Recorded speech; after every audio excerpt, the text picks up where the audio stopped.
Yesuus Kiristoosin hordofuu kiristaana jedhamaa akka jedhu.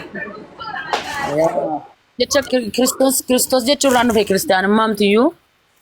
Anaan amma sanaa miti ka barbaade kan Yesuus Kiristoosin hordofu kiristaana jedhamaa akka jedhu qofa barbaade. Okay. Eshi isa si baasa kunoo si dubbisa. Kan akkasii. Ayyee.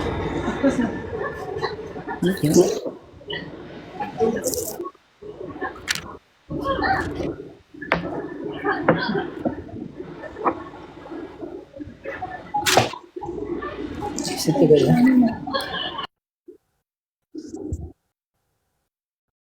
Akkas jedha. Yeroo isaa argettis gara Antookiyaatti isa fide. Okay, lakkoofsa 25 irraa kaaseen si dubbisa hojii ergamootaa boqonnaa 11 lakkoofsa 25 fi 16 kan 25 fi 26 kan jiru. Akkas jedha. Barnaabaas yommuu Saa'oliin barbaaduudhaaf gara yeroo isaa argettis gara Antookiyaatti isa fide. Waggaa sana guutuu waldaa sana wajjin wal arganii namoota danuu barsiisaa turan. Bartoonni jalqaba dura Antookiyaatti kiristaanota jedhamanii waamamanii jedha. Eenyutu jedhe? Namoota yeroo sanaatu moggaase bartoota kana kan moggaase namoota yeroo sana jiranidha jechuudha. Kiristaanota jedhanii. Namoota yeroo sana jirantu moggaase malee kan Yesuus Kiristoosin hordofu kiristaana akka jedhamu hin jiru jechuudha. Yesuus Kiristoosii kiristaanota jedhee lafatti moggaase hin qabu. Namoonni garuu akka kiristaanota ta'uu qaban dubbateera. Meesatti? Okay. Eessatti kan jedhuuf immoo Yesuus Kiristoos Maatiyos boqonnaa 28 lakkoofsa 19 kaasee gaafa dubbatu akkas jedhe. Bartoota yeroo sana isa duukaa turaniini jechuudha. Egaa gara biyya lafaa hundumaa dhaqaa namoota barsiisuudhaan cuubuudhaan bartoota koonaaf godhaa jedhee dubbate jechuudha. Kanaa kutaa kanarra dhaabannee gaafa hubannu Yesuus Kiristoos namni kamiyyuu bartuu isaa akka ta'u bartootatti ergee ergama guddaa kanatti kenne gara biyya lafaa hundumaatti itti ergeera jechuudha. Kanaafuu kiristaanota isaa akka jedhe hin jiru amma ka gaafadhe kiristaanaa kan amma sinatti dubbistu hojii ergamoota 11:26 Barnaabaas gara Tarseesiin deemee yookiin Antookiyaa deemeeti warroota nama barbaadaa ture sana argatee waldaa keessatti waggaa tokko walitti qabee jara barsiisee san booddee waggaa tokko booddee isin maqaan ammaan booda isin kiristaana jedhamtuu jedheeni. Akkasiimi? Garuu barattoonni Yesuus Kiristoos kiristaanotadha. Kiristaanummaa kana Yesuus hin beekaa dhagaaffiinsi gaafadhe amantiidha malee maqaa nama moggaase hin beekna barattoota moggaase malee kiristaanummaan dura amantiin baay'ee meenatti bakka inni itti beeku Yesuus yookiin barattoonni isaa. Kiristaanummaa Yesuus akka itti beeku maal jira? Kiristaanummaa jechuun kan dhufe iyyuu Yesuus Kiristoos dhufuusaa boodadha. Sigalee jechuun kanaafuu kiristaanummaan amantii miti kaa? No, maaliif amantii miti ree? Amantiidha malee. Amantaadha malee amantii miti. Sana agarsiisi kaa? Kiristaanummaan amantaa ta'uu sanatti agarsiisi kaa? Itti maal jira? Dhaggeeffadhu yaada koo xumuree haasofta. Yesuus Kiristoos erga dhufeen booddee dhabni jechi kiristaanummaa jedhu kan dhufe kana hundumaa keenya beekaa jechuudha. Erga dhufee samiitti ol bee booda. Kiristaanummaa kan jedhu kun immoo maqaa Kiristoos irraan akka dhufe sitti meera. Maaliif yeroo sana namoota baay'eetu duuka buutuu Yesuus Kiristoosiin taa'aa ture. Yihudoota keessaa, Fariisota keessaa, caaffata qulqullaa keenya keessatti barreeffamee kan jiru keessaa jechuudha. Namoota baay'ee duuka buutuu Yesuus Kiristoos taa'aa waan turaniif utuu Yesuus Kiristoos hin dhufin dura immoo saba Israa'el waaqayyo isaanii waaqeffachaa turan mitiire? Waaqayyo isaanii waaqeffachaa turanii garuu immoo abdii tokko qabu turanii fayyisaan gara biyya lafaa dhufee akka isaan fayyisu jechuudha. Raajota isaanitti dubbatamaa ture. Inni dhufu kun immoo eenyudha? Yesuus isa amma waa isaa dubbachaa jirru kanadha jechuudha. Amma Yesuus Kiristoos Yesuus hin dhufa jedhamee akkuma ture. Yesuus Kiristoos kiristaanummaa beekamoo hin beeku. Dubbii magagaabaa walii deddeebisnee namoonni illee yoo akkas ta'e irra wannaa jedhani Yesuus Kiristoos kiristaanummaa kana hin beekamoo hin beeku. Maaliif hin beeku ree sirriitti beeka malee? Mee bakka kamitti kiristaanummaa barsiise Yesuus Kiristoos? Gaaffiinsi gaafadha. Yesuus gaafa bartoota isaatiin gara biyya lafaa hundumaa dhaqaatii. As jira kuna. Barattoota koo taasisaa jedhe malee Yesus kiristaana gaafa taasisaa miti. okay maal jechuudha akkas jechuun maal jechuudha Barattoota koo taasisaa jechuun moo? Yesuusi yeeno bartoota koo taasisaa jechuun maal jechuudha warra na hordofanii warra kiristaanota ta'a kiristaanota jechuun baay'isa kiristaana jechuun kiristoosiin kan hordofu jechuudha hiika biraa tokko hin qabu kiristaana jechuun kiristoosiin kan hordofu Kiristaana jechuun kiristoosiin kan hordofu malee amantii miti jechuudha akkas taanaan. yeeno kiristaana jechuun kiristoosiin kan hordofu jechuudha Hayyee. namni kiristoosiin hordofu Kanaafuu amantii Okay. kiristaanaa jedhamu hin jiru. Kiristaana jechuun Yesuusin kan hordofu jechuudha. Hayyee walii galle. Tole. Kabiraa. Hayyee waa'ee Yesuus Kiristoos akkuma isaatti adeemu dhugaa. Kana naa deebisee itti rakkoon hin gaaffii barbaade na gaafadhu Hayyee gaaffiin lammaffaa Yesuus Kiristoos waaqummaa isaan itti lallabuuf turte. Waaqummaa Yesuus Kiristoos inni itti lallabu. okay Yesus Kiristoos nama akka ta'e namantaa namummaa isaatti namantaa Nama dhee. okay namummaa isaa kan amantuu quraana qofarra dhaabatteedha moo caaffata qulqullaa keenyarra dhaabatteedha Atu waan jettu jiraannaan asinuu nan fudhadha waan adeettu iyyuu maaliif jennaan quraanni waan jedhu deeggarta waan ta'eef atuutu jette nan fudhadha macaafa.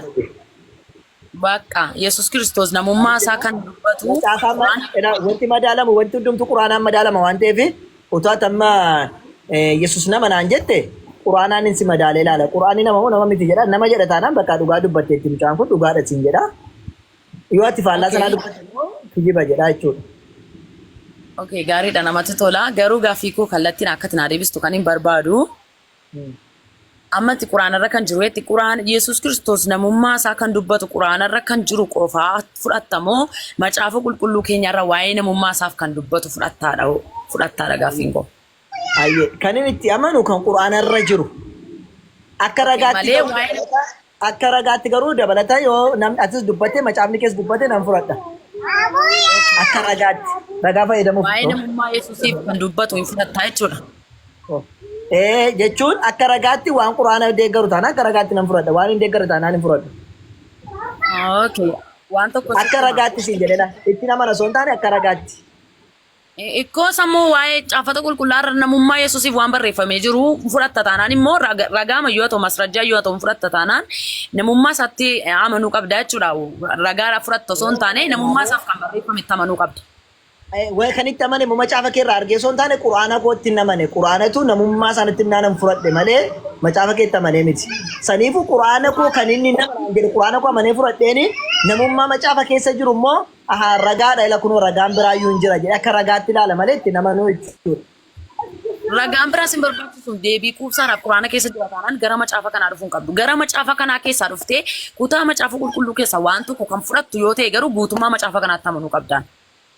Ayyee mee gaaffii si gaafadha akkas taanaan. Mee maatii kee keessatti shiftaan halkan galee barrii cabsee badii tokko taasise jechuudha. Isin warri mana keessa jirtanii wal amantu taatanii walitti amantu waan taataniif waan maatiin kee jedhe keessaatti shiftaan sun ekeleedha kan jedhu wayii argitanitti waan ta'eef isin ragaa waan sana itti amantu ekeleedha waliin jettaniif. Garuu ollaan keessan immoo ekeleen innaa eda mana keessa seenee bee nan bee argeeraa yoo siin jedhe akka dabalataatti ragaa sana fudhattamoo kan koo qofti gaara itti edda nama sana akka dabalataattu hin fudhattamoo fudhattu. Okay, kanarratti waan asitti himu nuti ofii keenya wanta sana argineerra taanaani ragaamtu baay'ee wayiin barbaachisu. Ragaa sana kana fudhadhu taanaan immoo itti amanee ragaa sana fudhachuun qaba. Naa amansiisa ragaan sun maaliif wanta ragaa mana tokko keessaati waan ta'eef namni isin hin amanu. Namoonni isin amanu mana ragaa mana tokkooti waan ta'eef namoonni jarumatu waliin akkas jedhe waan ta'eef fudhataman qabdan isin jechuu danda'a. Garuu namoonni biraa gaafa dabalee isin ragaa ba'u ormi yookiin ollaan gaafa ragaa isin ba'u namoonni dabalataan sirriitti isin irraa fudhatu moo fudhatan ragaa keessa yookiin manni murtii. In fudhatu garuu akkamidha beektaa?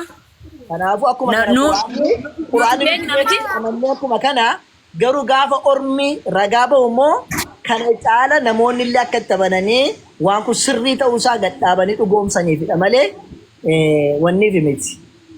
Amma naa deebisi waaqummaa hin deebisa rakkoon qabu garuu immoo ragaafa fudhattu iyyuu malee jechisu waan si amansiisee fudhatte miti ragaamaaf yoo ta'e waan si amansiisuufdhaan. Waan na amansiisee osoo hin taane quraana na amansiisee quraana sana waan na amansiisee banii sana ragaa qabadhe malee ana amansiisee miti. Kan na amansiisee quraana. Wanti ragaatu fudhattu sun jecha dhugaadha.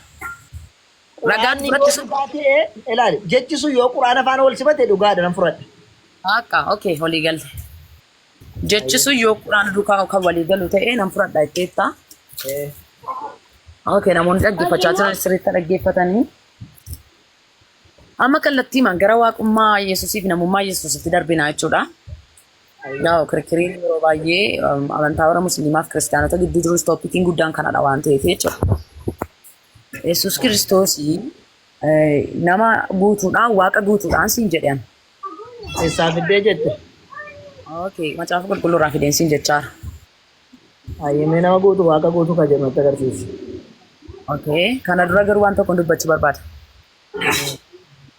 Dhimmi nuti asirratti haasofnu dhimma wal falmiidhaaf osoo hin taane dhimma dhugaa wal hubachiisuuti. Rakkoodhaa miti abshirnaa gala. Mee Yesuus namummaa guutuu ta'uu isaa ragaa naa kenna. Fakkeenyaaf namummaa Yesuus Kiristoos yoon sitti mee Yohaannis 5:30 irra jira Yesuus Kiristoos. Namummaa isaa osoo hin taane namuma guutuu ta'uu isaa. Yesuus Kiristoos nama guutuu ta'uu isaa moo? Eh, Namni guutuun siif nama akkamiidha? Sin gaafadheeti nama guutuudha ka jettee mee naa kenna. Nama guutuu jechuun Hmm. kan dhalatu tokko, kan guddatu, kan yaadu, kan hojjetu, kan baratu, naamusaan kan dubbatu, waanuma nama tokkorraa mul'atu kan agarsiisu jechuudha. Ishii kan maatii qabu kan ijoollee dhalchuu akkas jechuudha miti. Nama baay'isawee no namni tokko guutuu ta'e utuu jiru fuuchuu dhiisuu danda'a, ijoollee godhachuu danda'a, ijoollee godhachuu dhiisuu danda'a baay'isawee. Har'umayyuu hawaasa keenya gidduu namoota baay'ee. Guutuu akkamitti dhalchuu dhiisa? Nama guutuu ta'e? Ay maaliif dhalchuun dhiisu fedha saada taanaan dhiisuu danda'a, fuuchuu dhiisuu danda'a. Nama guutuu miti kaa bakka fedhan qabu jechuudha. Akkas taanaan fedhan namummaa keessa nama keessa kaa'ame hin qabu jechuudha. Yoo nama fuudhee hin dhalchine taana.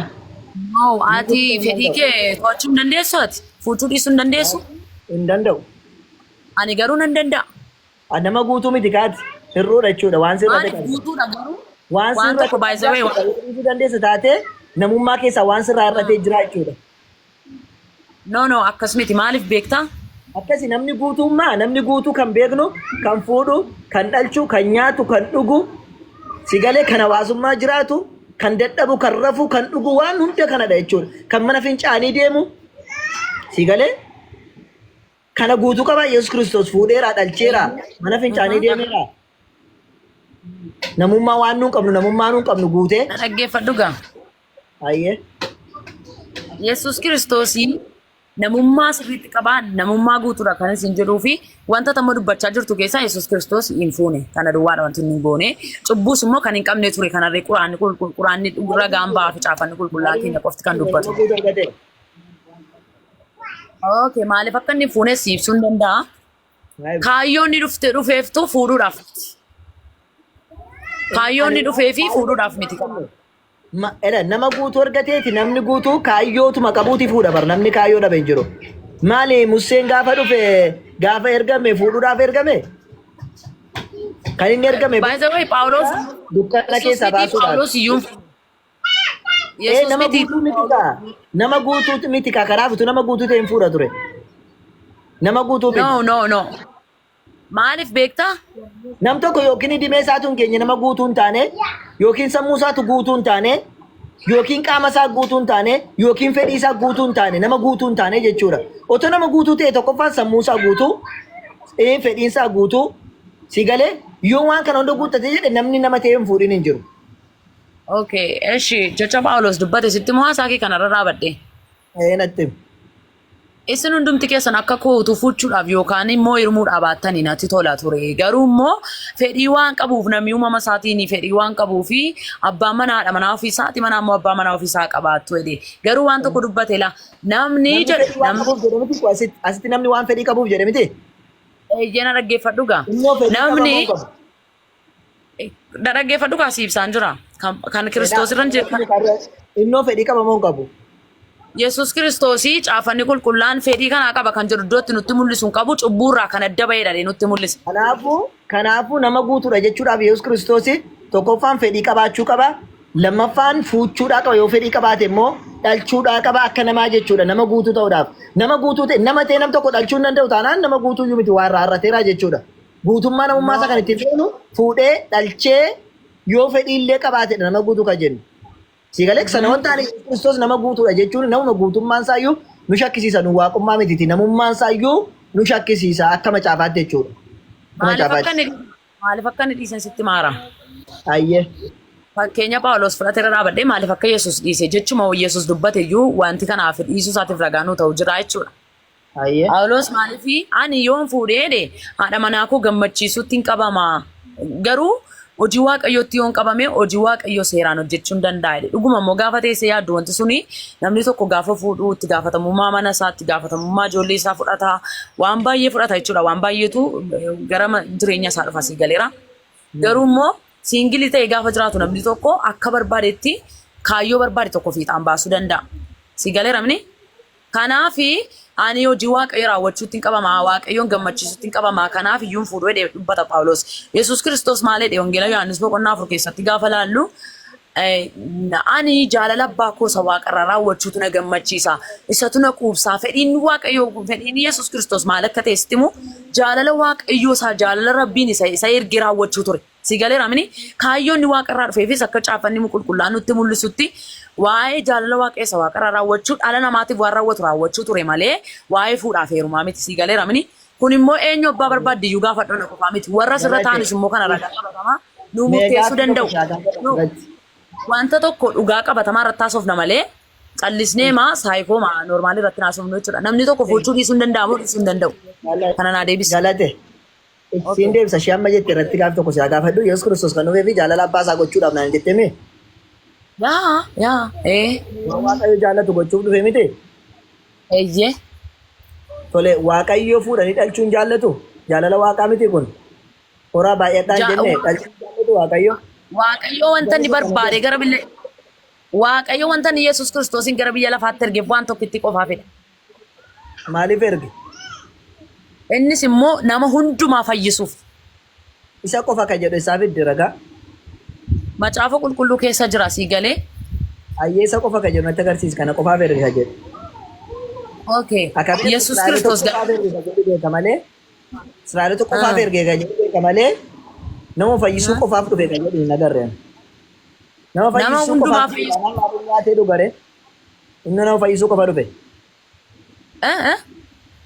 Nama fayyisuu qofaaf dhufe yoo ta'e tokkoffaa nama fayyisuu qofaaf dhufe kan jedhu agarsiisi.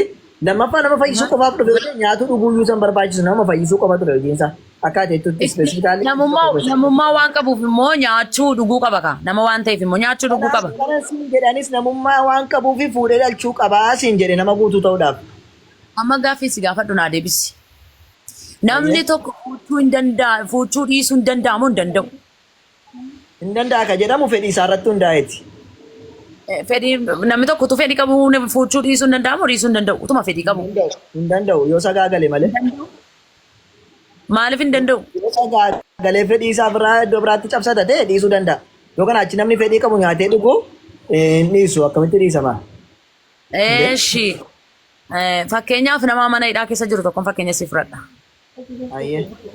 Nama umurii guutuu akka hidhamuuf itti murteeffame tokko. Mana sirreessaa keessa utuu jiru fuudhuu hin danda'a? Fuudhuu hin danda'u. Maaliif? Seeratu dhorkee waan ta'eef. Seera jala jira waan ta'eef amma gaafa seera jalaa bahu sanatti fuudhuu hin danda'u jechuudha. Yesuus Kiristoos immoo jaalala abbaa raawwachuuf dhufe malee fuudhuudhaaf sun dirqameetu sanuma iyyuu achi keessa taa'ee iyyuu garuu alalaqal ihtilaama al tokko abjuudhaallee argaa fedhii isaa sana ofirraati baasa malee namni suni akkasumatti cal jedhee dhuma ilma namaa ta'e kan hin fuudhin kan maal hin jenne yoo fuudhuudhaan dandeenye abjuun illee waan arguutu jira. Ergamaa Rabbi salawaatu Rabbi wasalaamu alayhi malee namni hin argin hin jiru. Ergamaa Rabbi sallallahu alayhi wasallam waan akkasii Rabbiin subhaanahu wa ta'ala narraa dhorkee jira jedhan. Namni mana hidhaa keessa taa'an nyaata dhuga taanaan alalaqalloo qaamaan argachuudhaa baate abjuudhaan hin arga jechuudha. Fedhiin isaa irraa ba'a nama waan ta'eef jechuudha nama guutuu waan ta'eef. Yoo fedhiin qabu ta'e malee garuu immoo namni fedhii qabu namni nyaatu namni dhugu nama guutuu ta'uudhaa fi mirga osoo qabuuti otoo wanti isa dirqisiisu hin jiraatiin nama agateetti yoon sagaagalataa malee fuudhee dhalchuu qabaa jechuudha. Nama guutuu ta'a yeroo sana jechuudha. Yoo sana hin taane garuu wanti hir'atutu jira jechuudha. Yookiin humnatu irra taane yookiin fedhiitu irra taane yookiin sammuutu irra taane sammuu bilchinaa waan tokkotu irra taane jechuudha nam tokko. Saniif nama guutuu kan taatu gaafa fuutee dhalchitee wanna jette guutuu namaa taataa jechuudha. Yesuusinis kan dhorke akka hin fuune wanta waaqayyotti ergetu waan tokko qofaadha siin jechaa jira. Innis immoo namoota hundumaa fayyisuu biyya ofiisaa keessa jiru sanatti nama hundumaa ol deebisuu waan ta'eef. Qofa ka jedhu raganaa kennu. Qofa ka jedhu raganaa kennu. Eshi Yohaannis boqonnaa 3:16 maal jedha? Dubbisi qofan jedhu kaanne. Qofan jedhu garuu maal jedha? Yesuus Kiristoos guutummaa biyya lafaatiif akka dhufe dubbata. Haa ta'u sanaaf dhufe jechuun bar fuuchuusa dhorke jechuudha yookiin immoo sanuma qofaaf dhufe jechuu osoo hin taane ofiisaafis barru waan isa fayyadu waan nama isa taasisu namummaa isaatti fayyadamuudhaaf dhufa malee dhiisuudhaaf hin dhufu. Tole gara namummaa guutuu isaarrattuu gaaffiin qaba siin jedheera sana akkasiin dabarraa amma gara waaqayyummaatti darbi nama akka ta'e walii galleerra yaamoon ayyim amma kan wal dhabne maalirratti guutuudha moo hir'uudha namummaan isaa guutumoo hir'uudha waan jedhu itti nama guutuu ta'e naani guutummaa namummaa iyyuu qabu hir'uudhaa siin jedhee amma hir'uuf guutuutti wal dhabne malee Yesuus Kiristoos namummaa isaa walumaa galatti nama ta'u irratti walii galleerra miti guutuu ta'us ayya nama ta'u walii galleerra amma kan waaqaatti waaqummaa isaatti adeemnu bakka rakkoon hin jiru. Okay. Yesuus Kiristoos waaqa akka ta'e jechuudha. Ayyee. Yesuus Kiristoos waaqadha caaffanni qulqullaan keenya. Ayyee. Eessatti waaqadha yoo itti immoo masrajjaa ragaasii fiduu nan danda'a. Caafata qulqullaa keessa sii dubbisu. Dubbisi. Dibaase waaqummaa isaa jechuudha. Dirqama. Okay. Dhaggeeffadhaa hundi keessan iyyuu asirra kan jirtan.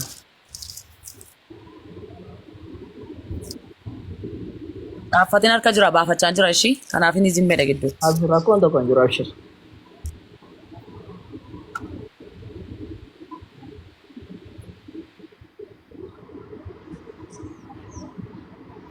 Akkas jedha nan dubbisaa. Ayyee. Yaada garaa isa Yesuus Kiristoos qaba ture qabaadhaa. Inni bifa waaqayyummaatiin utuma jiru ulfina waaqayyummaa isa abbaa isaa wajjin wal isa qixxeessu wanta qabatanii tafanitti lakkoofne inni ulfina sana gadhiisee akka waan tokkotti hin galle of godhe bifa garbummaa hin fudhate fakkaattii namummaatiinis hin dhalate waan hundumaatiinis nama ta'ee argame inni gad of deebisee amma du'aatti amma fannifamee du'utti iyyuu nabbuumamaa ta'ee jedha. Ayyee gaaffii si qaba asirratti. Kutaa kanarraa waaqummaa isaa sirriitti arginaa jechuudha. Rakkoon qabu gaaffii barbaadde na gaafadhu. Naa ibsita asirratti naa ibsita. Bifa waaqayyummaa isaa dhiisee dhufe bifa garbummaa moo fudhateedha miti? Bifni waaqummaa inni dhiisee dhufe maali? Garbummaa inni fudhate maali? Thank you. Gaaffii bareedaadha. Garbummaa dhiisee dhufe miti garbummaa fudhatee waaqayyummaa dhiise malee. Akkasumas hin jedhe maarree waaqayyummaa inni dhiisee dhufe. Akkas jedha ala dhaggeeffadhu. Inni bifa waaqayyummaatiin utuma jiru jedha miniiree? Dhiisee dhufee jedha. Okay. Inni bifa maaliitiin utuma jiru? Inni bifa waaqayyummaatiin utuma jiru. Bifa waaqayyummaa sanaan maaliidha? Jira jechuudha. Dhiisee dhufe miti san? Bifa waaqayyummaa sanaa dhaggeeffadhu kalaa kun akkuma macaafarraan si dubbisaadha baay'isa wayi. Inni bifa waaqayyummaatiin utuma jiru. Bifa waaqayyummaa sanaan maaliidha? Jira jechaadha caaffanni. Dhaggeeffadhu. Ulfina waaqayyummaa dhiifama naa godhi tolee. Jira ilaaraam. Maali inni kan dhiisee dhufe sun maali? Bifa waaqayyummaa inni dhiisee dhufe sun maali? Okay, isan ittiin jiruuf sanni dhiise siibsu fedhe lamaan isa wal bira qabee dubbisaaraam. No, kan inni fudhate garbummaa naan jennee jirra. Inni garbummaa inni fudhate maal akka ta'e natti himta? Waaqummaa bifa waaqummaa inni dhiisee dhufe sun maali? Ulfina waaqayyummaa dhiise. Ulfina waaqayyummaa isa abbaa isaatii wajjin. Maal inni? Ulfinni waaqayyummaa. Okay. Isa kana gaa Isaayyaas boqonnaa 53 irraa sin arganna. Yeroo inni du'uuf jedhettis hojii yeroo inni du'e sarratti ta'e keessattis nu bannaa jechuudha. Ulfinni waaqayyummaa isaan inni dhiise waaqa ta'e utuma inni jiru biyya lafaa kanarra gaafa ture isanni arrabsame isanni itti tufame isanni garafame isanni hariyatame yeroo meeqa dhagaadhaan isa duukaa bu'ameera yeroo meeqa arrabsameera yeroo meeqa jibbameera yaalii baay'eetu sarratti ta'aa ture jechuudha. Kan hundumtuu ulfinni sun kan dhabeef maaliifidha? Dhala namaatiif jedheera jechuudha. galate. Ulfina waaqayyummaa isaa dhiiseeraara. Bifa waaqayyummaatiin garuu maalidha? Jira jechaa afaan qulqullaan. Akka adda fikichuus kootti dhiifama guddaa. Gabaabsiidhuma bifa waaqayyummaa inni dhiisee dhufe maali qofuma natti maali kan inni dhiisee dhufe? Bifa waaqayyummaa dhiiseen jiru caaffanni qulqullaan ulfina waaqayyummaa dhiisee malee ulfinaaf bifi immoo tokko miti. Ulfina waaqaan isa qixxeessu dhiisee dhufe. Eeyyeno kan isaan wal ulfinni inni dhiisee dhufe maali? ulfina waaqayyummaa amma waaqniin kabajamaa, waaqniin jaallatamaa, waaqniin arrabsamuu, waaqniin tuffatamuu hin kabajama. Maaliif aangoo namaan humna namaan waan jiruuf. Amma gaaffii koo adda siin baanee irra sii deebi'a. Waaqniin kabajamoo akkas osoo hin taane ulfinni inni waaqummaan isa wal qixxeessu dhiisee dhufe sun ulfinni sun maalidha malee ani ulfinuma sana qofa si gaafadhe. Okay. Maali? Akka waaqayyoon kan kabajamuuf malu kabajamuu dhiise. Ikkoo sun maali kabajni? Ulfinni kan isaaf malu ulfina dhabe. Ulfinni kan isaaf malu. Si gargaaru. Waaqummaa dhiisee dhufe moo? Waaqummaa dhiisee dhufe moo? Yookiin uumamummaa isaa waa uumuusaa dhiisee dhufe moo? Jiraachisummaa isaa dhiisee dhufe moo? Si galee? Ajjeesee kaasuusaa dhiisee dhufe moo? Maal dhiisee wanni itti waaqayyo isa wal qixxeessu kan inni dhiisee dhufe maali? Moo waaqummaadhuma dhiisee dhufe jennu walii galatti? Lakkisa mucaafanni waaqummaan jedhu maaliif beektaa? Ulfinni sun maali addanaa baasika? Ulfinni inni dhiisee dhufe tokko maali kan waaqayyo itti wal qixxeessu keessaa tokko qofa kanaa kenne kan inni dhiisee dhufe? Ulfina waaqayyummaa sabbaa isaa wajjin wal isa qixxeessu. Maali mee kan inni dhiisee dhufe tokko natti himi? Gaafa gara biyya lafaa kana dhufe ulfina sana hundumaa tootaalii dhabeera inni jechuudha. Maaliifi kan jibbamu kan tuffatamu ture siibsaan jiraam. Ulfinni inni dhabe suni kabajamuu kan isaa bifa waaqayyummaatiin jira. Ulfina waaqayyummaa dhiise malee waaqummaa dhiise mini ulfina waaqayyummaa dhiise. Ulfina waaqayyoo maali? Ulfinni waaqayyummaa dabar. Waan biraa jira? Ulfinni waaqayyummaa. Ulfina waaqayyoo miti jechuudha. Ulfinni waaqayyummaa irraa keera. Gaafessi gaafadha. Ulfinumatu siifi waaqumatu siif ulfina moo sababa rabbi tokkichaati gaafa waaqessitu yookaan gaafa kabajju ulfinuma jechaa jirtu sanatu rabbidha moo rabbi ta'uu isaatiif ulfina isaaf laatta? Lakki ani rabbiin innumtuu ulfaataa waan ta'eef isa ulfeessaan. Sigalee waaqa kabajamaa waan ta'eef kabaja jechuudha. Kabajamaa too baate immoo ulfinuma iyyuu kennuufan. Sigalee kanaafuu ulfina isaa yoo dhiisee waaqayyo ulfina isaa dhiisee waaqummaa isaa dhiisee jechuudha. Yoo ulfina isaa dhiisee bakka dhaggeeffadhu gaa. Ati ulfina isaa dhiisee taanaan waaqummaa isaa dhiisee hin jedhamu maaliif yoo itti immoo si ibsuu nan danda'a. Ulfinni waaqummaa keessaa inni tokkoffaan isaaf sagaduudha. Kanatti isa ulfeessitu yookiin kan isa kabaju kabajisaa keessaa inni tokko isaa sagaduu, isa kadhachuu, waaqummaa isaatiif lallabuu yookiin waaqummaa isaa himuu yookiin waaqummaa isaa ammas waa uumuu, waa jiraachisuun kun ulfina isaati.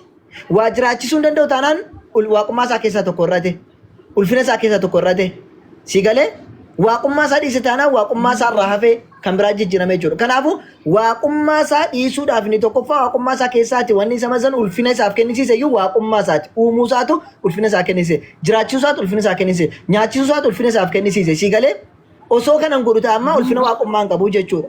Kanaafuu ulfina waaqummaadhaan wal qixxeessu dhiise jechuun amala waaqummaa keessaa tokko dhiisee dhufeera yookaan waaqummaa dhiisee dhufeera jechuudha gara biyya lafaatti akkaati jechuutti yookiin akka macaafni jedhutti. Akka macaafni jedhutti bifa waaqayyummaa isaatiin jiraadha malee bifa waaqayyummaa isa gadhiisee hin jedhu macaafi. Ulfina isaa garuu gadhiisedha. Kanaan jedhu ulfinni inni gadhiisee dhufee fakkeenyaaf ati waaqa jettee kanatti kabajuuf maaliif? Kanatti ulfeessituuf kanatti kabajuuf.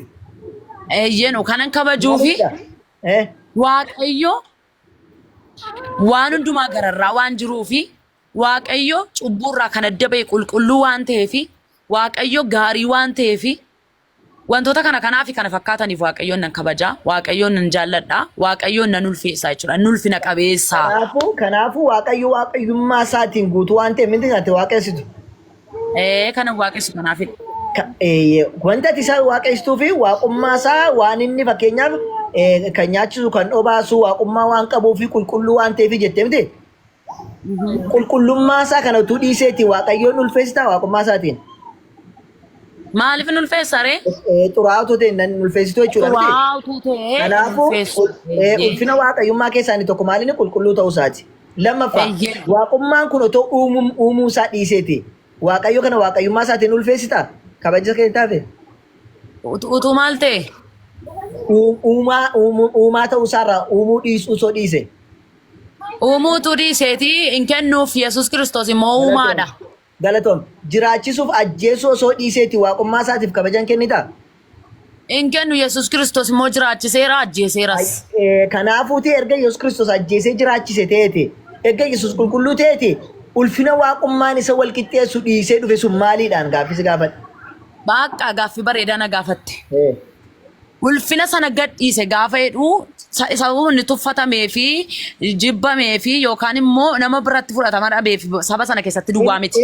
Inni Ulfina sana gadhiisuuf hin tufamiin otoo maalidha beektaa? gadhiisee dhufe bara. Utuma gadhiisee dhufe duruma gadhiisee dhufe inni hin tufamiin malee gadhiisee dhufe. Inni maalidha beektaa? Galate dhiifama naa godheedha diraaki. Erga gadhiisee dhufeeti itti tufameetu ta'eeti. Erga itti tufameeti gadhiise soo ta'e waanuma tuffatameef gadhiiseen. Inni garuu jalqabuma gaafa gaaraa dhufu dhiisee dhufee jedha. Eeyyee. Maal dhiisee dhufee siin jedhu tutti hin tufamiin dura wanni inni dhiisee dhufe maali? Wanti inni dhiisee waaqummaadhaan utuu jiru namummaa fudhate. Kanaafuu waaqummaa dhiisee namummaa fudhatee mee? Kana wanti hin Bifa barbaadu. waaqayyummaadhaan jira garuu namummaa accept godhe namummaa fudhate. Kanaafuu waaqummaa dhiisee namummaa fudhate miti garbummaa fudhate. Ulfinni waaqayyummaa isaa gadhiiseera. Caafanni qulqullaan gadhiiseera. Bifa waaqayyummaa garuu gad hin dhiisne chaara caafanni qulqullaan. Bifa waaqayyummaadhaan jira. Ulfina waaqayyummaa sana garuu gadhiise. Bifni waaqayyummaa maali mee? Bifa waaqayyummaa Eenyummaa eenyummaa maali? Ulfinni waaqayyummaa fi bifni waaqummaa. ani siin kanan ittiin beeku maalidha? Bifa keedhaan mini ammati magaaladha utuu diimaa taa'eeti. Bifi kee diimaa ta'uu keetiin si beeka. Amma garuu ati magaala waan taateef magaalummaa keetiin si beeka mini.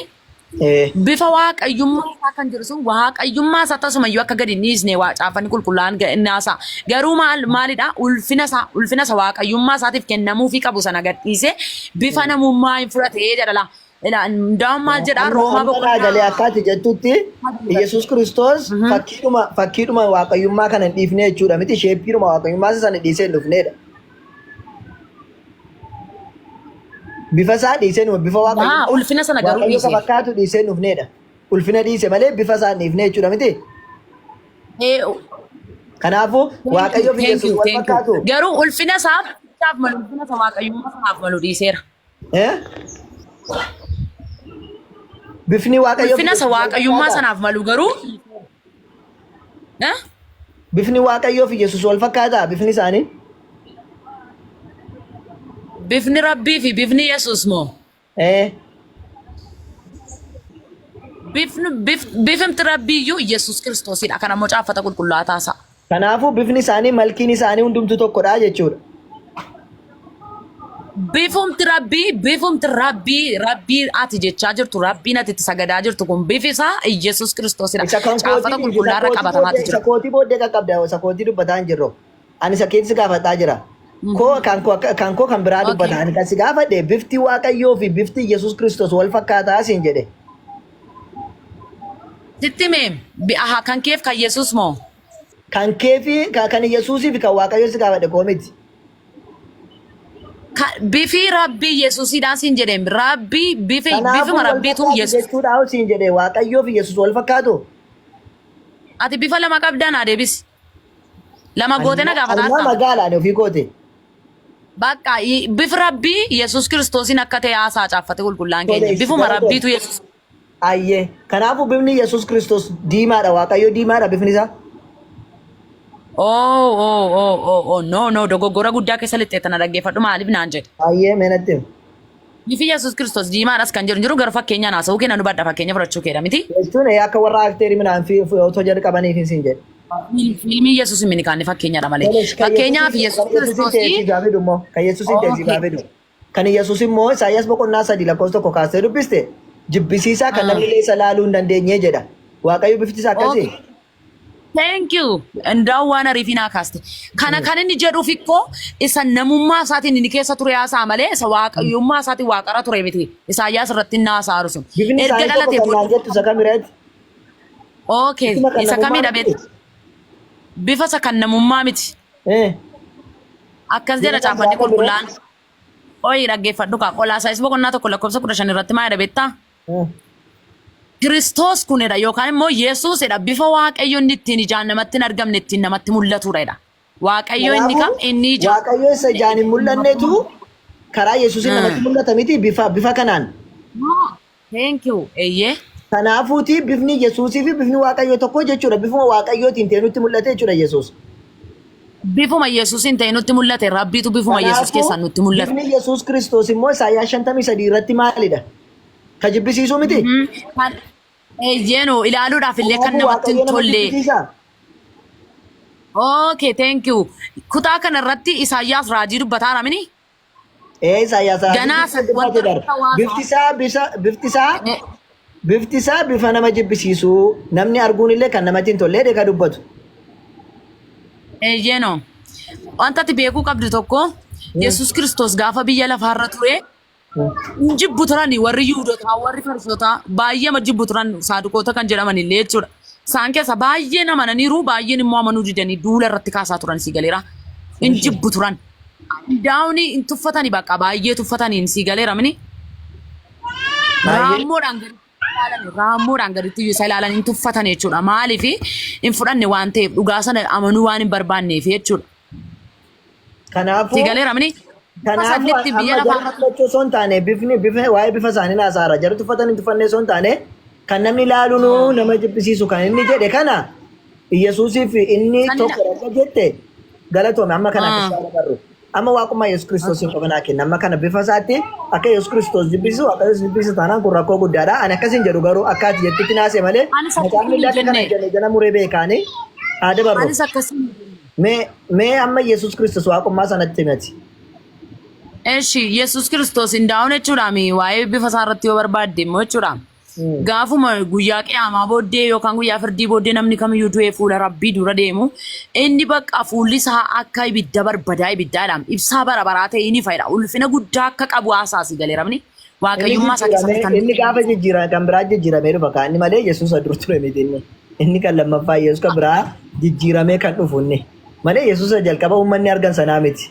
Kan uummanni argani ibidda barbadaa midhaan hin argine namoonni kan argan inni kan ganaa jijjiirame waaqayyo isa jijjiiree bifa qayyaratee dhufu inni sana dubbataa hin jiran amma mee amma waaqummaa Yesuus Kiristoosiin xiqqoo ishiin lallabna nan dhufati abbisse xiqqoon harkaa fuutaa al tokko dhiifama sa'aatii wayiin na darbe daqiiqaa 5 qofa naa kennaati abbisse jirta yookiin namni biraa jiraata ayyee itti fufa tole ayyee jaalataa quraanee soo jiraatti tuufa. Namni moderator qabdanu guys. Galato. Ishuma waliin itti tuufa ammasitti. Baay'ee hubachiisaa jirta. Waa'ee waaqummaa Yesuus nu hubachiisuu dandeessaa hanga isaan dhufanutti. Eeyyee rakkoon qabu asuma itti fuufna asuma irra jiru irraa kaasee. Sila waan tokko atis jirta si hordofaan ture caafata qulqullaa kana keessaa waa'ee namummaa Yesuus Kiristoosiif kan jiru naan fudhadhaa jedheera. Maaliif quraana konna deeggera waan ta'eef wanta jiru kaasee ture atis dhaggeeffachaa turteetta. Caafata qulqullaa kana keessa kan jiru immoo filatamee fudhatama osoo hin taane guutummaa isaatti amanamuu qaba jechuudha. Maaliif namni keessaa hir'isee Gaafiin faane amma nuti namummaa waliif galla karaa kamiinuu akka quraanaattis akka macaafaattis akka seenaattis Yesuus nama ta'uu namni mormu hin jiru. Sun wanti haddii kana irraa haasa'uu barbaachisu hin jiru. Yesuus nama inni waliif gala atis waliif galta anis waliin gala waan ta'eef kan irratti nuti wal dhabne waaqummaa isaati waan ta'eef yoo dandeesse macaafa qulqulluu irraa teksiinuu kennaa bakka Yesuus Kiristoos yeroo lafa kana jiru irratti namummaa ofii barsiiseera mi Yesuus? Barsiiseera sirriitti. Waaqummaa ofii homaa barsiisuu dhiise. Barsiiseera waaqummaa isaas. Mee bakka inni Yesuus Kiristoos namummaa malee waa'ee waaqummaa ofii barsiise nuu kenna. Okay, masrajaa Yohaannis boqonnaa 10 lakkoofsa 30 isinii dubbisuu nan danda'a. Isa dura garuu kutaa kana waliibsinee darbinu finnee jechuudha. Jechuun amma maali beektaa kan si gaafadhu?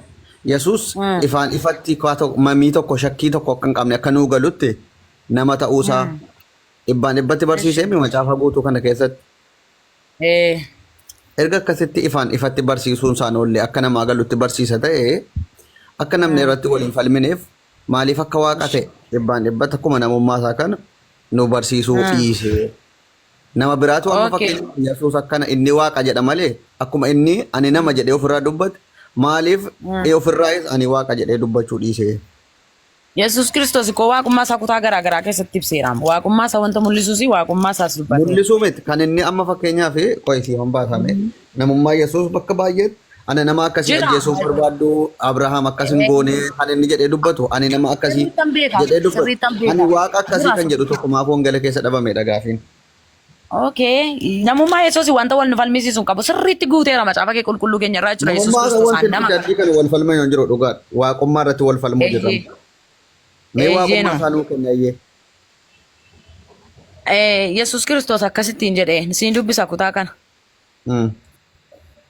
Yommus Yerusaalemitti ayyaanni seenaa mana qulqullummaa eebbisuu hin ayyaaneffama ture. Yeroon isaas yeroo gannaa ture. Yesuus immoo mana qulqullummaa keessaa kutaa gordooffoo Solomoon jedhamu jala in deddeebi'a ture.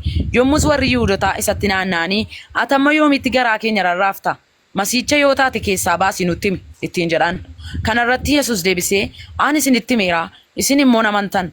Hojiin ani maqaa abbaa kootiin hojjedhu hundinuu anaaf dhugaan ba'u. Isin garuu hoolota koo keessaa waan hin ta'iniif hin amantan. Hoolonni koo sagalee koo hin dhaga'u. Ani isaan beekaa isaanis na duukaa hin bu'u. Ani jireenya bara baraa isaaniif nan kenna. Isaan bara baraan hin badan. Namni tokko illee harka koo keessaa isaan hin butatu. Abbaan koo inni anatti isaan kenne hundumaarra guddaadha. Omti nus harka abbaa koo keessaa isaan butatu. Galaane amma kana lallabate. Abbaanii fi ani tokko isaaniin jedha. Kunoora wanta sana siibsuuf hin si dubbise malee kutaan barbaadu lakkoofsa 30 qofaarra garuu lakkoofsa 30 sana siibsuuf immoo jalqaba akkasii si dubbise. Deemaa jirtu itti marsanii gaafii hamma yoonaatti maaf garaa nuraaf gaafatan. Iddee inni ani waaqayyoodha jedhee si gaafata. Nama waaqummaa isaa kan mirkaneessu. Nuu kenni jennaan teessuma tokko lakkoofsa 30 irratti maal jedha? Lakkoofsa 30 irratti maal jedha? Abbaanii fi ani tokko isaaniin jedheera. Maaliin tokko jarri? Waaqummaadhaan. Maaliin tokko Yesuus Kiristoos maaliin? Maaliif beektaa?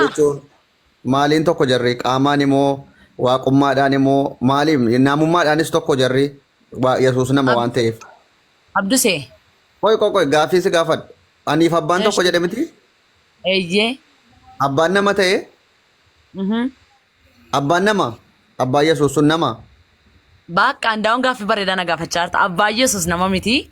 Nama miti okay tokko miti jechuudha. Asumatti tuuyyuu diigdee tokko aniif abbaan tokko jedhe miti? Erga abbaan nama hin taane diigdee ree deebite. Gaaffii kanas na gaafate waan ta'eef anas ibsuu qaba miti? Ibsaa miti deebiidhuma amma fakkeenyaaf aniif abbaan tokko jedhe waan ta'eef waaqaan aan jette. Achi immoo abbaan nama ta'eeraa siin jennaan abbaan nama hin taane ta'e tokko miti ree. Wanti jarri yoo takko ta'an yaadaan waan ta'eef yoo yaadaan tokko ta'e malee. Gaaffii bareedaadha waaqayyo si haa eebbisu. Yesuus Kiristoos tasumayyuu abbaa namummaa isaatiin utuu jiru abbaa ta'uu hin danda'u. Maaliif namadha kan nyaatu, kan dhugu, kan uffatu, waan namni godhu kan godhu ture. Garuu immoo abbaanoo Yesuus ta'e Galaane abbaanoo Yesuus ta'e no abbaa Yesuus ta'eera moo hin taane? Abbaa Yesuusin hin taane. Kan akkamitti tokko naan jetta aniif abbaan tokko waan jedheef waaqa akkamitti jetta waan tokko hin taane addaa tokko akka maaliin tokko taarree erga tokko hin taane jarri lamaan. Okay, akkamitti akka isaan tokko ta'an siin ibsaa. Tireeniitiidhaan itti na gaafachaa jirtu. Garuu tokkummaa isaanii maali akka ta'anis Yesuus abbaan taane abbaanis Yesuusin hin taane jarri tokko miti. Namni sammuu qabu kamuu nu hubata kan. Wanti jarri tokko ta'an dhaggeeffadhu. Wangeela Yohaannis boqonnaa 12 lakkoofsa 44 Yesuus sagalee isaa guddisee namni anatti amanu isa ana erge sanatti amana malee anatti amanaa miti jedhe jala muree. Ilaal isa ana ergetti Yesuusitti amanuun isa Yesuusin erge sanatti amana malee anatti amanuu miti jedhe. Hayyee abbaa Yesuus ta'eeraa siin jedhee jennaan abbaa Yesuusin taaneen waan barsiisa Yesuus Kiristoos yoo barsiise ta'e nuti amma akka musliimaatti barsiisa Yesuus Kiristoos yeroo lafa jiru kana ummata sana barsiisaa ture utuu ummata Israa'el taanee ni fudhanna ta'e karaa Waaqayyoo yookiin karaa abbaanii dhayina jireenya bara baraa karaa Yesuus Kiristoosiin argachuu dandeenya. Barsiisa Wow. Yesuus yoo fudhatte abbaa arguu dandeessa. Namni barsiisa Yeah. Yesuus Kiristoos fudhatu karaa abbaatti deema jireenya bara bara akka argatuuf malee akka baduuf miti kan Yesuus barsiisaa ture. Ati Yes. amma kana si gaafadhe Yesuus barsiisuu karaa abbaatti nu geessuu kana utuu hin taane nu hariinuun fudhanna sanas. Giin Yes. akkuma amma namummaa isaa ifaan ifatti barsiise utuu akkana ta'e barattoonni akkana jedhaniini ati gooftaadha jennaan isuma jedhe sana utuu hin taane ani nama akkasii akkuma jedhe waaqayyoodhaan waaqa isaa yookiin ani waaqa keessanii jedhee gilxiidhaan ummata yookiin barsiisota taatee haa ta'u namuma inni itti dubbate ta'u. Okay. Ani nama akkasii ari'achuu barbaaddu maalan isin godhe anoo sabbaan koo natti erga raawwachuu dhufee iddoon itti dubbate kunoo atumti yoo haasaarta.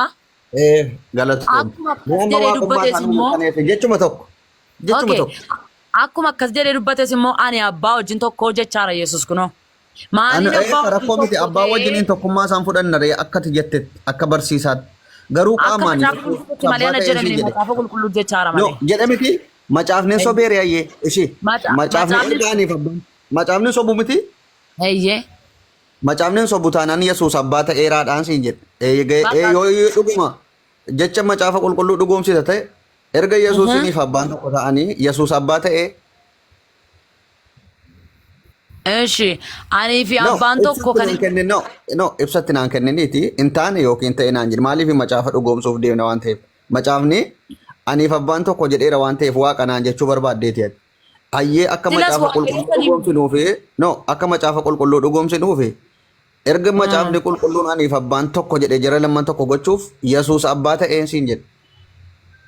Okay, amma si ani waaqayyo tokko malee waaqayyo sadii siin jechaan jiru. Waaqa lama naa dubbate kutaa kanarra gaafa dhaabbattu jechuudha. Waaqayyo tokko macaafi qulqulluu keenya kan dubbatu si waaqayyo tokko jedhee dubbata jechuudha. Galaatiyaa boqonnaa yaadaatu tokkicha nu ariinu waaqa tokkicha jira enna waaqeffataan illee namni kamuu geen abbaa Yesuus Kiristoos sun kamire kan Yesuus Kiristoos kunoo wangeela Yohaannis boqonnaa 12:44 irratti Yesuus sagalee isaa guddisee namni anatti amanu isa ana erga sanatti amana malee anatti amanaa miti jedha. Wantan jedhu kan godhu wanta abbaan jedhu gochuu isaati jechuudha. Barbaadeedha malee wantan jedhe kan godhu wanta abbaan jedhe gochuu isaati jechuu barbaadeedha Yesuus Kiristoos. Anuma hundinuu keenya Wanta inni gochuu qabna kanuun. ingoonare.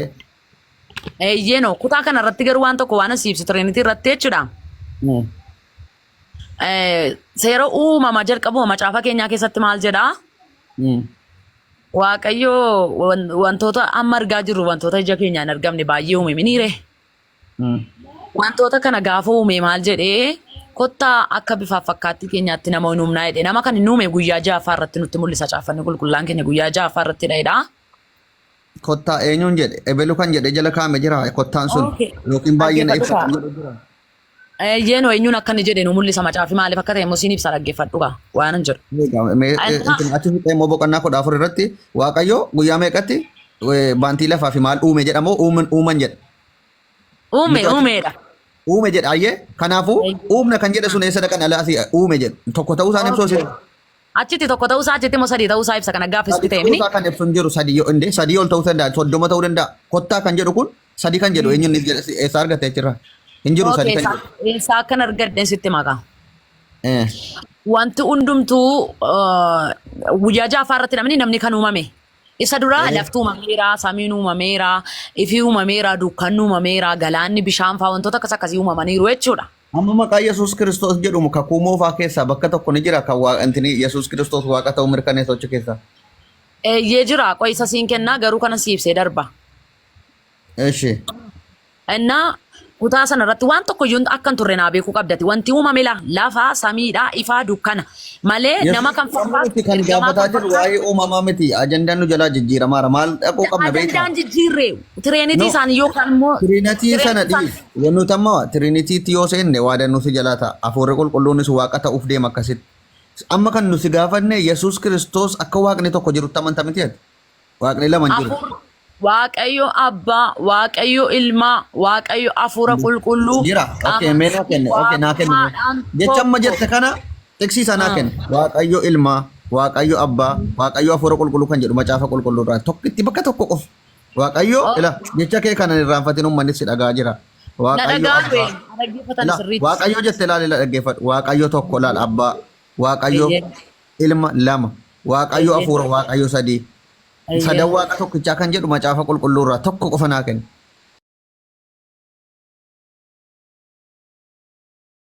Abbaa kan jedhu siin jedhee bar. Maarree kunoo sii kennaan jira waaqayyo abbaa kan ta'e waaqayyo ilmaa sana sitti maaraam. Ati naa hiikuun jenne maa macaafiraan jiru waaqayyo abbaa waaqayyo ilma hafuura qulqulluu jaluma kaa'ee hin jiru eessaa fuute akka jettee ati waan hin jiru. Jira macaafa qulqulluurra waaqayyo ilmaa Tarii kastaa jettee hiikkatteetii kan itti jedhaa jirtu hin taadhaan Tarii immoo. miti. Ish. Eh. Kutaa kanarra gaaffee simaan si gaafadha dubbisee ati naa ibsi mee naa ibsaar waan ta'eef ibsanarraa barbaadaa waan jirreef ati naa ibsi sin gaafadha kutaa kanarraa badde. Yohaannis lakkoofsa tokko irra miti. Eeyyee. Ishi. Akkas jedha. Ishi mee ati waaqayyo abbaa waaqayyo hafuura qulqulluu waaqayyo ilma kan jedhu sana naaf fidii siin jedhee kuyyoo Yohaannis ibsi rakkoon qabu. Eesh akkas jedha laa. Ishi. Yohaannis boqonnaa tokko sagalichi jalqaba waan hunduu ilaa keessa mata dureen samaa jedha beektaa. Kiristoos. Mata dureen dhiisi rakkoon qabu. Mata dureen afaan Oromoo irratti barraa'e malee kitaaba biraa irra kan jiraate sin beektaati. Mata duree dhiisitii karuma xiqsii qofate sin.